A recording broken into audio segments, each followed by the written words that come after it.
Hi, and welcome to episode 13 of NeuroWomen Natter with me, Charlie Hart, and Tony Horn. Hi. And hi. So we haven't done one of these together for a while, have we? Because we've had guests the last 2 months. We have. I missed you, Charlie. Even though Yeah, I you were missed in you the too. background of my last one, I still missed you. Yeah, although we do chat on WhatsApp quite a lot anyway. But so we thought we would this month talk about ADHD because it's the 1st of October today. So that is the start of ADHD Awareness Month. And if you were around in April when we talked about Autism Awareness Month, you'll know that we don't really like that framing and that it's really more of an opportunity for promoting acceptance and understanding. And I really want people to be able to hear our relatable experiences as well as ADHD women who are multiply neurodivergent. So it's never that kind of well defined. But yes, so today we will talk about ADHD. Now, Tony, this is your first ADHD Awareness Month since your diagnosis, isn't it? Yeah, So it is actually. yeah, I've Yeah. been with you quite a lot of the way, I know. And when we first met and when we first started working together, and I talked about us ADHDers, and you said to me, "But I don't have ADHD," and I said, "Are you sure?" Yeah, I've always thought of you as being one of my ADHD friends, so Yeah. I'm kind of glad you've joined the club in Join a the formal gang. way. But do you want to share a bit about what led you to going for the ADHD diagnosis and I'm the actually yeah, impact of that? yeah, no, thank you. I'm actually gonna start with I think something I have actually never talked about before, and I don't think I've shared this with you, Charlie. Oh, That I wasn't just in denial of my ADHD, but I was resistant to be labelled with it. And the, interesting. and the reason for is because I think with the work that I did previously, there was still a huge stigma of why would you want to talk about ADHD when people keep talking about all the challenges and talking about, the lack of focus and that, sometimes a lack of productivity, etc., etc. And actually for a work base and a professional somebody who didn't want to fit that mold because I am really focused on whatever it is that I'm doing. I didn't want the label. Yeah, So I can understand that. it was very much as do I want to is it going to affect me getting a job if Yeah, I label myself with ADHD? Now yeah, because people still think we're chaotic and lazy. absolutely, absolutely. And I reflect back to, when I did work in a large organization, and there were days like that where I did procrastinate a hell of a lot. But it was always, when I look back now, it was something like cold calling. We've got Yeah, a day of cold calling, and I would procrastinate because it was my worst fear of talking to people on the phone that I didn't know and interrupting somebody's day and feeling like a burden. yeah, And I think where the RSD kicks in is, again, am I going to be rejected if I tell people I have ADHD? So that was a huge barrier for me. So I actually left it long time before I went, do you know what? I actually need to know now. yeah. I can understand that. I didn't know about it for a long time.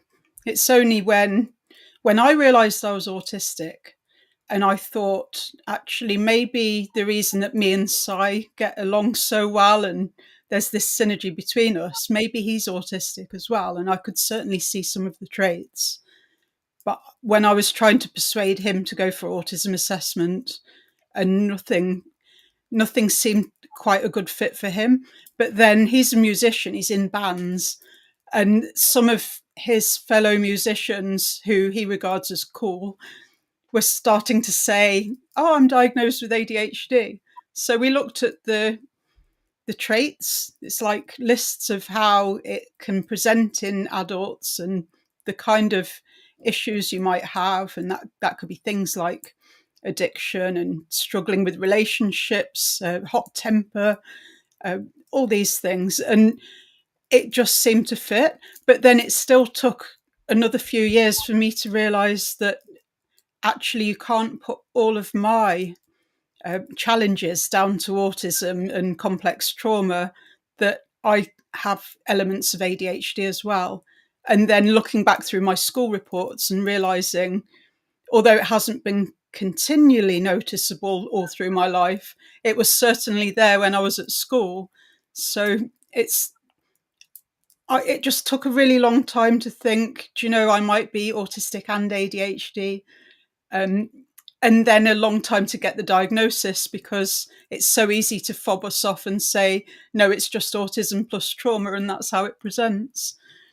But I've really gone off down a tangent there, sorry. But when I realised that I have ADHD as well, I went through NHS Right to Choose, and I was assessed by Psychiatry UK, and it took 2 appointments because they couldn't definitively say that's what it was in the first. So I had quite a delay, even through Right to Choose, and then a big delay to get my meds. But then when I've got the medication, it's like I've been short-sighted and suddenly put on glasses. It hasn't corrected the fact that I'm short-sighted, but I'm better able to focus. And now I remember my point. Yeah. With ADHD, I think one of the ways it manifests is that we can cherry pick and only do the stuff that's interesting. So we have a highly interest-based motivation system.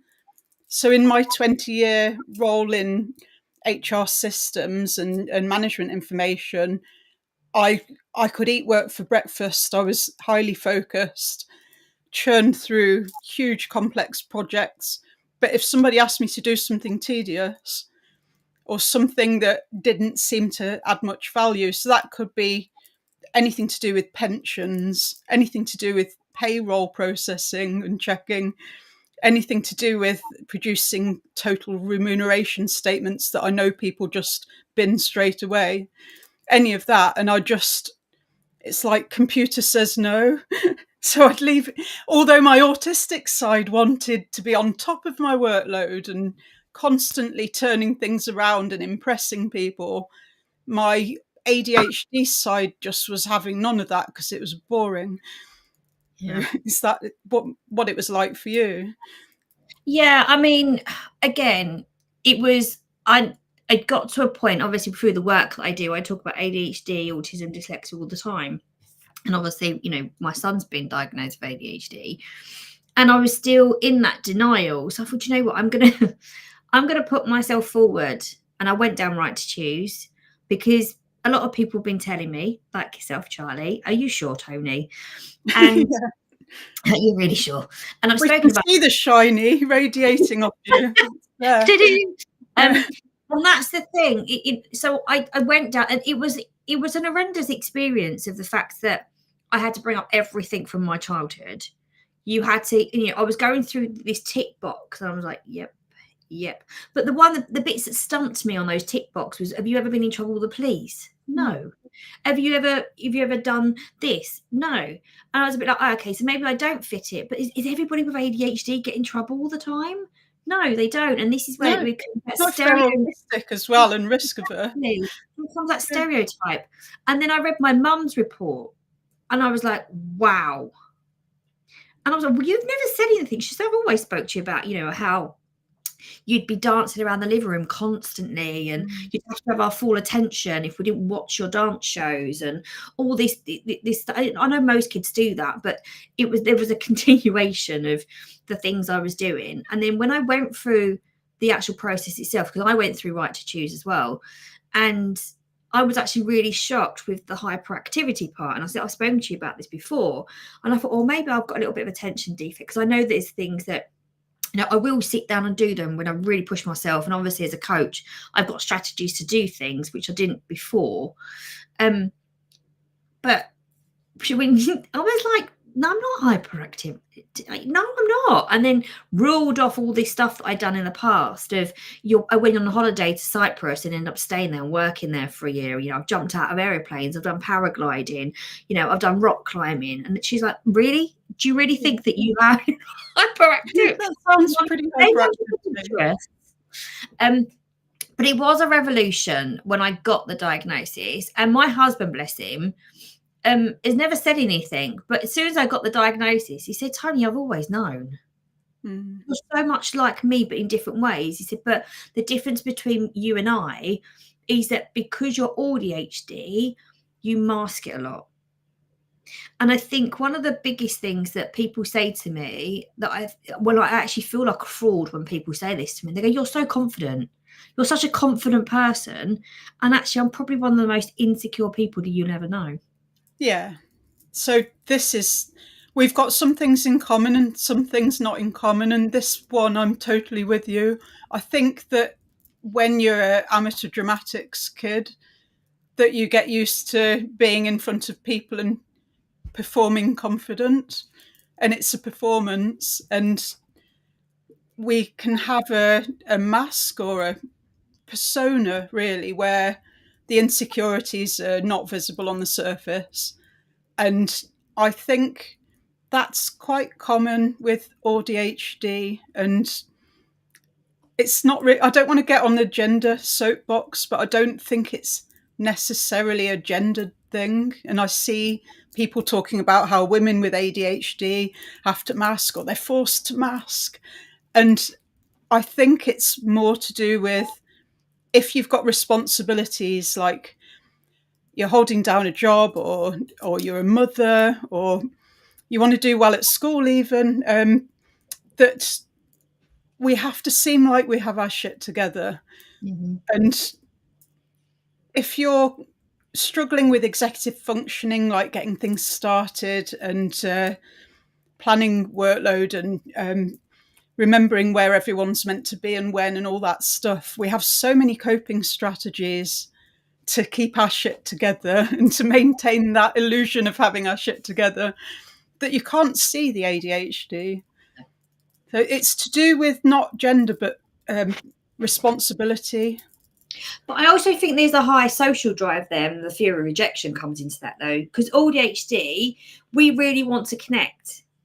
And there's a connection of, that extra sensitive, like the social feedback. That combo can push rapidly into that people pleasing stage when I become a people pleaser. So I actually then I do things completely out of my comfort zone to please other people.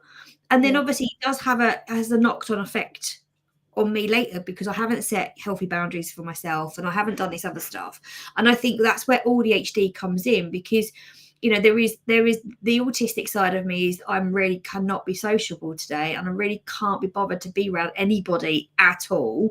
But the ADHD side of me says I really love connecting with people, and I want to be accepted, and I want to be surrounded by people. So it's like a complete clash. I think that's why I don't think that's why we mask it. I think that's the drive of it. Yeah, I think there's a lot to that. And I know rejection sensitive dysphoria is talked a lot about in the context of ADHD. It's a specific phenomenon, but I just really think of it as being a trauma response to basically being criticised and feel like you're failing people and being made to feel like you're not a successful person who has their shit together. So maybe it starts with forgetting to take your homework in when you're at school, or forgetting something you're supposed to be doing. Charlie, I didn't do homework. The more of that negative messaging, I never did any homework, but the more of the negative messaging you get, the more traumatizing it is, and it has a snowball effect. Mm-hmm. And then that becomes like a temper flare, an emotional dysregulation flare when you perceive rejection. And we're giving that the label of rejection sensitive dysphoria, but it's just a trauma response. And it's not unique to ADHD. It's quite common with any kind of difference. But I think that when you're autistic and you've got that perfectionist kind of streak where you want to do well and you want people to appreciate you and be impressed by you, and then the things that we struggle with because of ADHD and the executive functioning challenges, it's just like a perfect storm for trauma responses to not only just direct rejection and criticism, but even people not making the right appreciative noises and not getting good feedback. Or no, I Yeah. used to do big pieces of work and send them to my manager, and if she was really busy, she wouldn't have time to review them, so I wouldn't get a thanks, that's just what I was looking for, and I'd feel that flash of rejection sensitive dysphoria. Yeah, no, I hear you. No, I completely hear you. But the flip side of ADHD, we've got all the positives that me and you know about, with the focusing and the drive. I think there's a huge drive within us to get things done, and if we've got something that needs doing, we get it done. And Yeah. if I want to, I will go down a rabbit hole research, but I don't think that's a bad thing. It just makes me more knowledgeable on the thing that I want to research. Yeah. But also You can't really separate that from the autistic monotropic flow state. I think they look so similar. yes, Yeah, it's just people that have ADHD that assume they're not autistic or won't admit to being autistic. They call it hyperfocus. And autism advocates call it monotropic flow state. yeah. And it's really the same thing, and it leads to expertise. So it's a strength. Absolutely. Absolutely. But there's also that vulnerability as well, coming back to that people pleasing. Me and you both have been in vulnerable relationships in our past, right? And the more women I speak to, the more common that theme is, especially at a very younger age, because of that fear of being rejected, but also that fear of, okay, what do I do in this situation? Is it me? Yeah. And I remember quite all these life questions of, do I deserve this? Is this me? Da da da da da da da. And I think when we look at ADHD, and sometimes some people talk about, the compulsivity that comes with it and the addiction that comes with it. But there's another side to that addiction, and sometimes that addiction is being accepted. Yeah, definitely. I was always validation seeking, and it's not like I wasn't getting love at home or anything like that. But I felt like I was like my peers, I guess. People my own age thought I was weird and different, ugly even, and I was called square a lot, which I thought meant like goody two shoes, but I now realise it means unfashionable. But I was desperate as I Always got older to be clever. rebellious. Yeah, I wanted people to think I was a rebel and I was a bit edgy, and so I would ignore my discomfort to please other people, because I didn't want them to think that I was prudish or frigid or just no fun. I wanted to be fun and for people to like me. Gosh, I'm not there. This is some big reveals here, but not because we've talked about this stuff before. And it's like I've processed it and got past it all already. So I'm not ripping off any plasters here. I'm not showing you any gaping scars. But to me, I can look back now and think, shit, I was really vulnerable then. And I could have done with knowing about my neurotype. I could have done with knowing how it impacts my behavior and how it makes me vulnerable. And yeah, anybody that was a sexual predator or any kind of user in those days, they wouldn't have known I was autistic and ADHD, but there's some vulnerability that they noticed. Maybe not even intentionally, but No. My yeah. brother talked about it. Do you remember that article that I sent you? My brother talked Yeah. about it, his vulnerability. Obviously, he's physically disabled as well as neurodivergent, when he was in his university years. And, my brother is a very much black and white. It's a yes or no. It's against the law, it's not against the law. And, he was convinced to smoke weed to fit in. And that's not him at all. If you met my brother, you'd be like, what? That's I've read a lot of his content, though. He's really good, isn't he? He is annoyingly intelligent, my brother. But the other thing that comes with ADHD, which I do like this side of us, is the kind of, the comical side of us. Mm. The kind of jokey, cracking, care side of, we're really good at finding the joke within the butt, or become really funny. Yeah. And I think people dismiss that side of ADHD. Actually, if you've got that ability to make people smile and laugh, I think that's a huge positive. Yeah, absolutely. And I think if you look at any successful comedian, they always have some signs of ADHD. Yeah. A lot of them are autistic as well, I think. But it can come with a different way of seeing the world, like a novel approach. And that can be real fuel for humour. If everyone saw the world the same way, there wouldn't be this kind of this style of comedy that's observational and makes you think, oh yeah, when you look at it like that, yeah, you're looking at it from a neurodivergent perspective. But such creativity as well. And sometimes my brain is fizzing with ideas, and I'm usually voice noting or typing them out in a WhatsApp, usually to Lucy, who has started her ADHD Awareness Month by realizing that she forgot to send a pitch to a client that she'd been working on.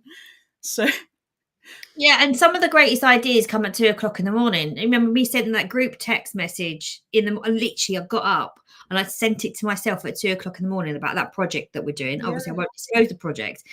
And I was like, right, that came to me at 2 o'clock last night. And I was sitting next to dictating to my phone, and my husband looked at me, he's like, what are you doing? I was like, shh, I'm just getting an idea before I lose it, and then sent it all to you in the morning. And actually, yeah, it can be exhausting having a brain like that, but it also can be really engaging and inventive. Is that I did come up with it at 2 o'clock in the morning, but it was a bloody good idea. yeah. It's fun, isn't it? It's like in a roller coaster kind of way. Actually, my first husband, he's self-identified with ADHD. But when I first met him, he talked a lot about how him and his friends lead their lives like this. So I'm just, for the purposes of the podcast, I'm doing a straight line with my hand. They lead it like this. So I'm going up and down there like a roller coaster. So, and they enjoy the peaks. They have to put up with the troughs, and that'll be when you're in a mental health crisis or really feeling low and despondent.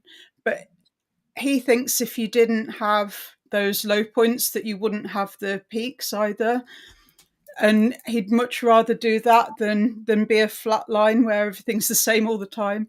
And I think this is a very ADHD thing. So my emotional dysregulation, it's such that I can be really happy and elated one day, and then the next there'll be a sequence of events that might be quite small, but it kicks me down a slope, and it's quite hard to recover. But then when I feel good again, I feel really good. And I'm Yeah. not talking about like longer cycles you might get with bipolar disorder. It can be like half a day or even a couple of hours. Oh, mine tends to be a whole day and an evening, and I'm all right the next day. Yeah. But then again, Charlie, there's the hormone. With being a woman, there's the hormone side of it. Of every single woman has to compromise each month, whether that be through hormone changes through period, or if they're perimenopause, or if they're menopause, or there is always something else on top of our biological differences, right? So, and I think that can have a huge impact on your personal life as well as in your working relationships as well. Yeah, absolutely. So I don't know a lot about the science, but a lot of what helps us to cope, well, it either helps us to cope or it doesn't. A lot of to do with how we go through life and experience it is to do with hormones and the levels of those, and how they are reuptaken into the system and things like that. And you can so easily get an imbalance. So like if you look at insulin, for instance, when you're pregnant, if you have gestational diabetes, which a lot of autistic women do, the efficacy of the insulin is impacted by the pregnancy hormones. So it's kind of like that from what I see. We have we need a certain amount of dopamine in circulation, and if we've got pregnancy hormones there, or there's a hormone change because of the time of the month or because of menopause or perimenopause, it can really cause havoc with our abilities to function and cope. And I think, I don't really know the science. I'm not a biologist, but we need to talk to women about this. We need to listen. Yeah. It's really important to understand that. And I'm trying to talk about it from first person and I'm still getting muddled. So let's not listen to men reiterating what women have said, or it's all going to change by Chinese whispers, isn't it? Yeah, I think it's really important for us to talk about it. And I think we need to take a little bit of accountability that actually, as women, we need to speak up. Yeah, absolutely. We need to speak up about this subject. And it's not, if somebody says to me, oh, you're just having a bad day, have you started your period? Yeah, it's going to absolutely infuriate me when somebody says that. But my reaction should be actually, yes, I have today, and this is what is impacting me, and this is cognitively impacting me, and this is what you can do to support me. Yeah, it's really important we destigmatise periods and hormonal fluctuations. It's become a taboo subject if we don't want to talk about it, but it's something that happens to women. Yeah, every month, every day. Menopause can be like 10 years, and don't tell me that. Devastating impacts on some women. One of the first lived experience speakers I ever saw, and she was a police sergeant. She came in to speak to us at the Law Society when I was there about how menopause impacted her. And it hit her for 10 years. And she went from being able to cope with her job as a sergeant to being an absolute bundle of anxiety. And I do wonder now whether she was possibly ADHD. But the thing is, she was talking about her experiences. And I thought it's so important that we have these visible role models that people listen to. Absolutely. And get all this stuff out in the open. Yeah, no, I agree. And then locking onto the anxiety as well. There has been periods of I remember when people used to talk about anxiety when I was younger, and I'd be like, oh, what's that? Not knowing that I was experiencing it all the time, but didn't realize that's what it was. Yeah. And it wasn't, again, like I said, until I had Harry, I'd always had certain amounts of anxiety. Dave always said to me, you've always been anxious about certain things. You used to say I was a worrier. That's how he described me, as a worrier. You're always worrying. Stop worrying about it. And then the minute I had Harry and I had that postnatal anxiety, I have never experienced anything like it, Charlie. I mean, looking back on it now, it's like looking at somebody else. And then again in COVID, I went completely OTT. I wouldn't let my kids out for a walk. We couldn't go out anywhere. Anything that come through that front door was sprayed with disinfectant. And Dave was like, you're just going over the top. And I was like, but if I don't do this, my brain's going to go. Yeah. So I had, during COVID for me, I did overthink and worry about a lot of things, but they weren't to do with COVID itself. It was more to do with the well-being of my kids. But I think that was probably more related to complex PTSD. Yeah. But one thing that a lot of ADHDers say that I think we can all relate to is that it's like you're chronically overwhelmed.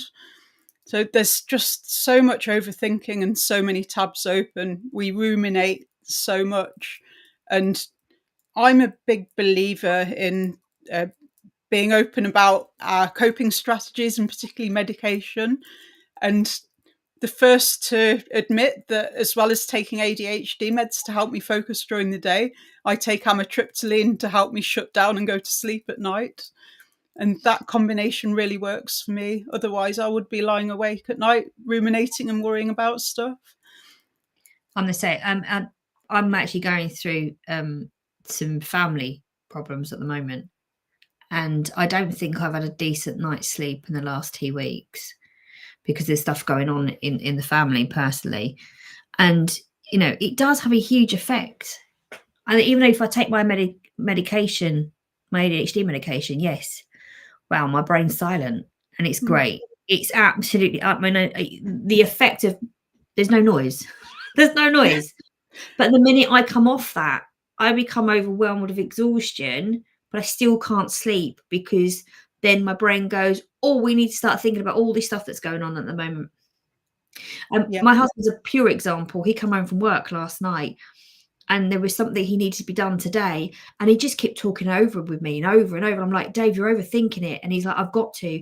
And he didn't switch off at all about this thing that he had to do today. And I think that's what, sometimes it's because we care. Yeah. And we care too much. Sire's like that as well. And if he has a bad night, he may stay up all night. He may come to bed and sleep for like 6 hours and then get up and immediately creep downstairs and start doing the thing. But it's really hard to just put it out of your mind. And that's a very ADHD experience. Absolutely. So what big theme, I know we've gone over the half an hour we normally aim for, but is there any big themes that we've really missed out? Or should we leave it there? No, I said leave it there. I would just say the message is, if you're watching and you're an ally, keep listening. That's all I would say, is keep listening to support and help others. And also just to empathise with some of the things that somebody may be going through. And if you're an individual yourself, you're not alone. Yeah, absolutely. There's loads of us. It's really far more common than people realise. Yeah. And I would say, if you want to benefit from all the wonderful attributes that ADHDers bring, that you need to be patient and compassionate and supportive around the stuff that we find hard as well. And yeah, if you don't support me with my executive dysfunction and my emotional dysregulation, you don't deserve me at my best. So and yeah, let's keep on shining and fizzing with ideas and creativity, because this stuff really matters. Yeah. And thank you. Thanks for being here. I completely forgot to turn on the live chat to see what people were saying in the chat. So I'm really sorry about that. And I will have a look on the socials after. But thank you for being here. And thanks, Toni. And see you soon.